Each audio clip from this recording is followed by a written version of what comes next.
साथियों, शिशु मृत्यु यानी इन्फैंट मोर्टेलिटी एक ऐसी समस्या है जिस पर सबकी चिंताएं होती हैं। यदि बच्चे जो है मृत्यु को प्राप्त हो जाए, विशेष करके तो बिल्कुल छोटे बच्चे जो घर के बच्चे हैं, तो घर में बिल्कुल मातम पसर जाता है। लेकिन क्या आप इसके पीछे की कहानी को जानते हैं कि सरकारों की कौन सी योजनाएं हैं, किस प्रकार से ये योजनाएं बच्चों की मृत्यु दर को यानी नवजात शिशु में मृत्यु दर है उसको कंट्रोल करने के लिए किस प्रकार से कार्य करती है।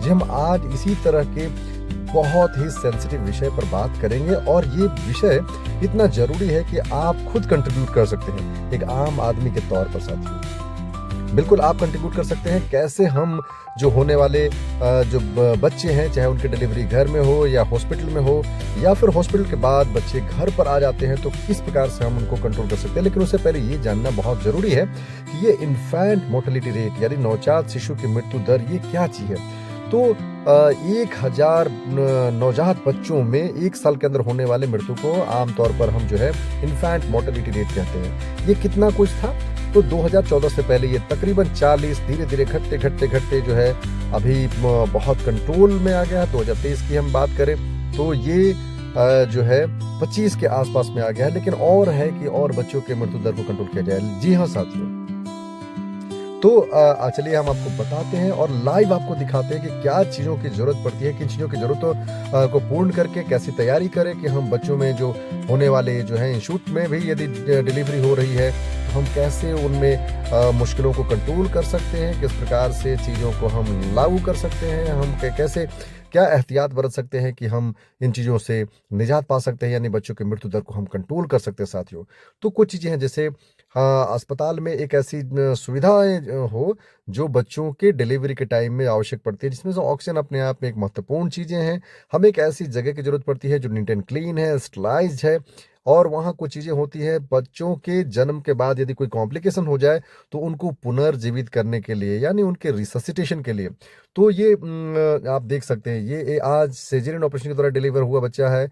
रेडिएंट वार्मर एक ऐसा चीज है, खास करके जाड़े के दिनों में बच्चों में अवताप की यानी हाइपोथर्मिया की समस्या एक बड़ी ही विकट समस्या होती है जो बच्चों के जीवन को खतरे में डालती है और इस प्रकार से इन्फैंट मोर्टेलिटी को वो बढ़ा देती है। साथियों, तो इस प्रकार से देखिए कि बच्चे के शरीर पर कोई कपड़ा नहीं होने के बावजूद भी बच्चा बहुत प्लेफुल है, खुश है। क्यों? क्योंकि हम एक मशीन में के नीचे से रखे हुए हैं जो खुद ब खुद वहाँ के टेम्परेचर को रेगुलेट करता है। साथियों, रेडिएंट वार्मर एक ऐसा मशीन है जो वहाँ के वातावरण को यानी जहाँ बच्चा लाई डाउन हो रहा है एक ऐसे सरफेस पे जो नीट एंड क्लीन है, वहाँ बच्चा सोया हुआ और उस बच्चे के तापमान को ये नियंत्रित कर रहा है। क्योंकि अवताप यानी हाइपोथर्मिया एक बड़ी समस्या है। तो ये बच्चा ऑब्स्ट्रक्टेड लेबर का बच्चा है, यानी बच्चे को ऑब्स्ट्रक्शन हो गई थी, बच्चे नॉर्मल डिलीवरी के लिए मुश्किल हो रहा था।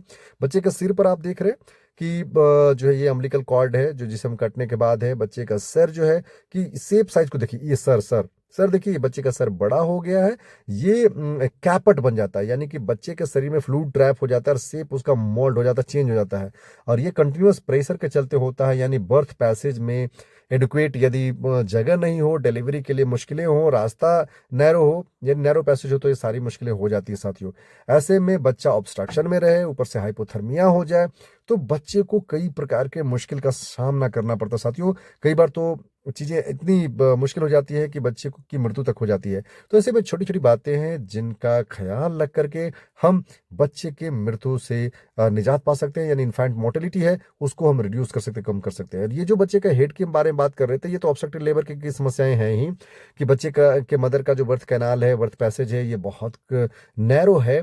तो बच्चे को आसानी से बच्चा बर्थ नहीं ले पाता है, तो उसमें ऑब्स्ट्रक्शन यानी बच्चे को फंसने का जो समस्या है वो उसमें शामिल होता है। साथियों, तो एक ऑब्स्ट्रक्टेड लेबर के बाद यदि बच्चे की डिलीवरी होती है, बच्चा बाहर आता है, चाहे वो नॉर्मल डिलीवरी के बाद हो या सिजेरियन ऑपरेशन के बाद हो, बच्चे को तो खतरा होती है क्योंकि वो प्रॉपर तरीके से सांस नहीं ले पा रहा है, माथे के ऊपर बहुत ज्यादा दबाव पड़ गया। साथियों, तो ऐसे स्थिति में बड़ी मुश्किल हो जाती है। ये वीडियो यदि आपको सही में अच्छा लग रहा है, यदि आपके लिए जानकारी की बातें हैं तो आप इसको शेयर करें। और बहुत बहुत धन्यवाद साथियों।